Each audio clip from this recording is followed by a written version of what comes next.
I also want to speak tonight directly to Muslims throughout the world. We respect your faith.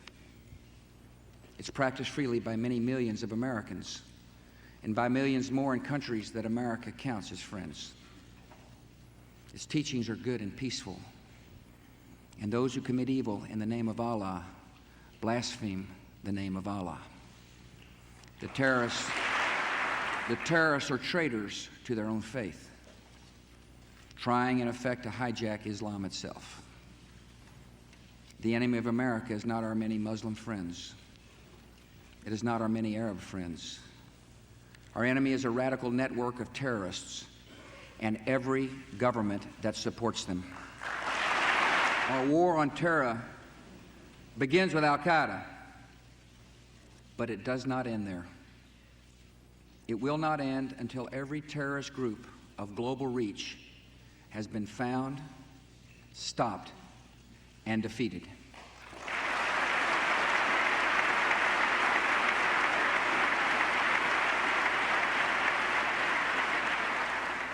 Americans are asking, why do they hate us? They hate what they see right here in this chamber, a democratically elected government. Their leaders are self-appointed.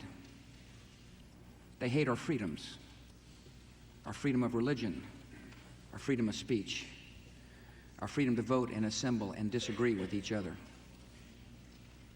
They want to overthrow existing governments in many Muslim countries, such as Egypt, Saudi Arabia, and Jordan. They want to drive Israel out of the Middle East. They want to drive Christians and Jews out of vast regions of Asia and Africa. These terrorists kill not merely to end lives, but to disrupt and end a way of life. With every atrocity, they hope that America grows fearful, retreating from the world and forsaking our friends. They stand against us because we stand in their way. We're not deceived by their pretenses to piety. We have seen their kind before. They are the heirs of all the murderous ideologies of the 20th century. By sacrificing human life to serve their radical visions, by abandoning every value except the will to power, they follow in the path of fascism, Nazism, and totalitarianism. And they will follow that path all the way to where it ends, in history's unmarked grave of discarded lies. Americans are asking, how will we fight and win this war? We will direct every resource at our command, every means of diplomacy, every tool of intelligence, every instrument of law enforcement, every financial influence, and every necessary weapon of war, to the disruption and to the defeat of the global terror network.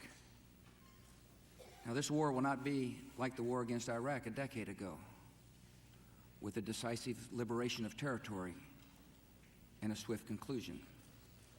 It will not look like the air war above Kosovo 2 years ago, where no ground troops were used and not a single American was lost in combat. Our response involves far more than instant retaliation and isolated strikes.